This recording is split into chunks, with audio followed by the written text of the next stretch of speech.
9 দিন হয়ে গেল দিল্লির বিধানসভা ইলেকশনের রেজাল্ট ডিক্লেয়ার হওয়ার, কিন্তু এখনও আমাদের প্রধানমন্ত্রী Narendra Modi chief minister declare করতে পারলো না। কে হবে দিল্লির মুখ্যমন্ত্রী সেটা এখনও বলতে পারলো না। এত চালু ব্রিলিয়ান্ট প্রধানমন্ত্রী নরেন্দ্র মোদি। মহারাষ্ট্রর মুখ্যমন্ত্রী ডিক্লেয়ার করতে মোদির লেগেছিল 11 দিন।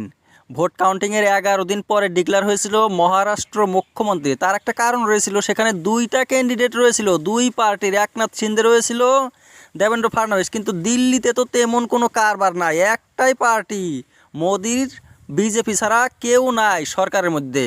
মোদি নোট ব্যান করেছিল, লকডাউন করেছিল, কাউকে জিজ্ঞাসা না করে। এত ব্রিলিয়ান্ট পাওয়ারওয়ালা অ্যাডভান্স প্রধানমন্ত্রী, তার যে দিল্লির মুখ্যমন্ত্রী ডিক্লেয়ার করতে এত দেরি হচ্ছে, সেটাই একটা চিন্তার বিষয়। মোদি অবশ্য দেশে নাই, আমেরিকা গিয়েছিল ইলেকশনের পরে, আসছে আমেরিকা থেকে ডোনাল্ড ট্রাম্পের সাথে দেখা করলো।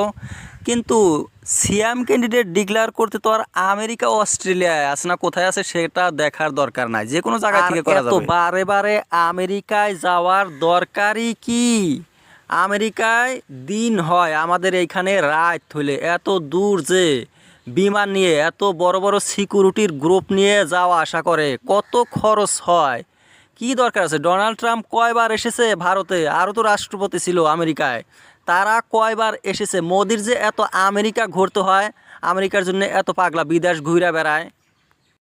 মোদিকে যখন ডোনাল্ড ট্রাম্প তার শপথ গ্রহণ অনুষ্ঠানে ইনভাইট করলো না, তখন তো গদি মিডিয়ারা বলছিল যে ট্রাম্প নাকি আসবে ভারতে, কিন্তু ট্রাম্প আসলো তো ঘন্টা, মোদি সেই ঘুইরা গেল আমেরিকাতে। ভারতের এতগুলো টাকা খরচ করে কোথায়, কে দেবে টাকা?